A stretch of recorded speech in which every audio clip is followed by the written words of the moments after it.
Salam sejahtera untuk kita semua.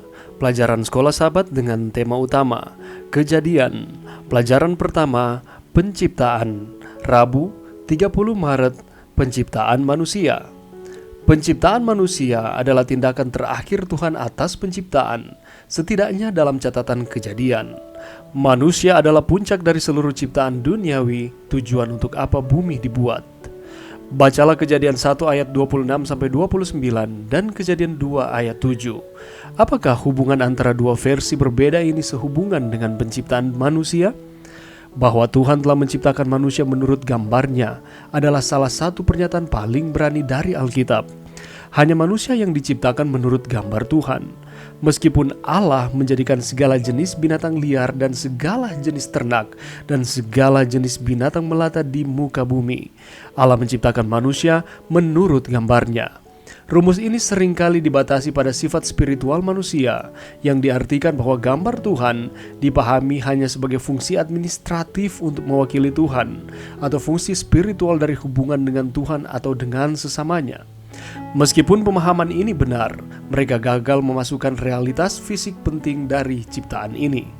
Kedua dimensi tersebut memang termasuk dalam dua kata gambar dan rupa yang menjelaskan proses ini dalam Kejadian 1 ayat 26.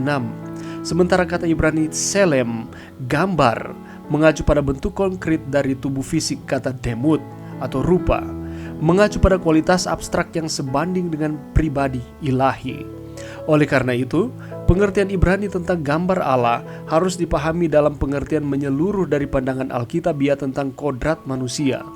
Teks Alkitab menegaskan bahwa individu manusia, pria dan wanita, telah diciptakan menurut gambar Tuhan secara fisik dan juga spiritual.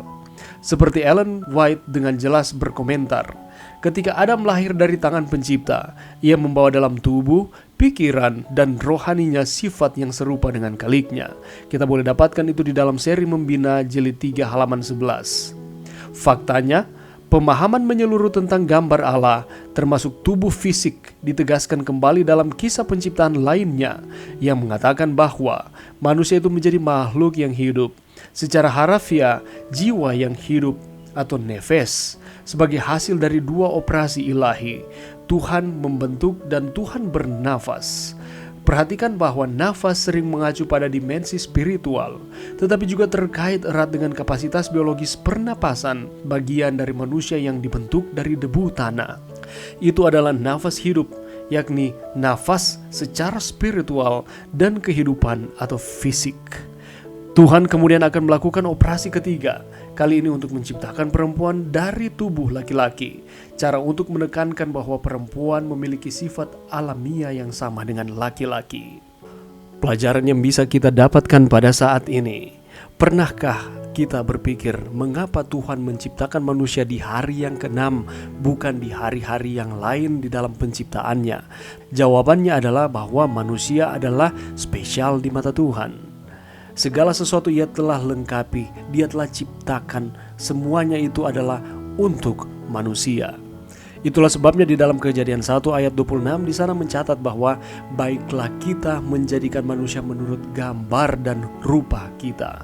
Di dalam pelajaran Sekolah Sahabat ini, gambar mengacu pada bentuk tubuh kita secara fisik.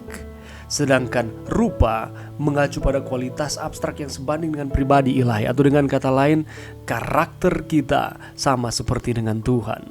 Jadi diciptakan menurut gambar dan rupa Allah, diciptakan menurut bentuk fisiknya Allah dan karakter Tuhan. Jadi kita diciptakan secara khusus, diciptakan spesial dibandingkan dengan ciptaan-ciptaan yang lain, dan kita diberikan kuasa untuk memilih. Itulah sebabnya Adam ketika dia diciptakan dari tangan pencipta, ia membawa dalam tubuh, pikiran, dan rohaninya sifat yang serupa dengan Khaliknya. Dan kalau kita perhatikan di dalam Kejadian pasal 2, di sana juga dijelaskan mengenai penciptaan yang kedua. Apa yang dimaksudkan? Apakah berbeda dengan penciptaan yang pertama?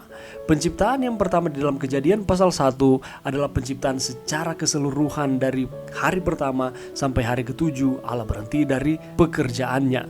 Sedangkan Kejadian pasal 2 menggambarkan khusus mengenai penciptaan hari yang ke-6 di mana Tuhan menciptakan manusia. Ini menandakan bahwa manusia atau kita adalah istimewa dalam pemandangan Tuhan. Kalau kita membaca lebih lanjut, di sana dikatakan bahwa setelah manusia ini dibentuk dari debu tanah, Allah menghembuskan nafas hidup. Nafas sering mengacu pada dimensi spiritual, tetapi juga terkait erat dengan kapasitas biologis pernapasan bagian dari manusia yang dibentuk dari debu tanah. Dan ketika kita kembali lagi ke dalam Kejadian pasal 1, setelah Allah menciptakan pada hari yang ke-6 termasuk manusia di dalamnya, di sana dikatakan sungguh amat baik. Kita bersyukur kepada Tuhan oleh karena kebaikannya sehingga kita boleh ada di dunia ini. Walaupun saat ini kita sudah terkontaminasi dengan dosa, tetapi janji Tuhan, Ia akan memberikan pemulihan kepada kita. Ketika Yesus datang pada kali yang kedua, kita semua akan dijemput masuk dalam kerajaan sorga, mengalami pemulihan di dalam kehidupan kita. Dan sekali lagi, manusia adalah puncak dari seluruh ciptaan duniawi, dan untuk apa bumi itu dibuat. Segala sesuatu adalah untuk kita. Kita sebagai manusia yang takut akan Tuhan, mari kita menghargai, menghormati apa yang telah Allah berikan di dalam kehidupan kita. Mari berdoa. Terima kasih Tuhan atas firman-Mu pada saat ini. Bantu kami Tuhan untuk terus mengingat dan menghargai kebaikan Tuhan di dalam kehidupan kami, di mana Engkau menciptakan kami, dan janji Tuhan tidak akan meninggalkan kami. Ini doa kami di dalam nama Yesus. Amin.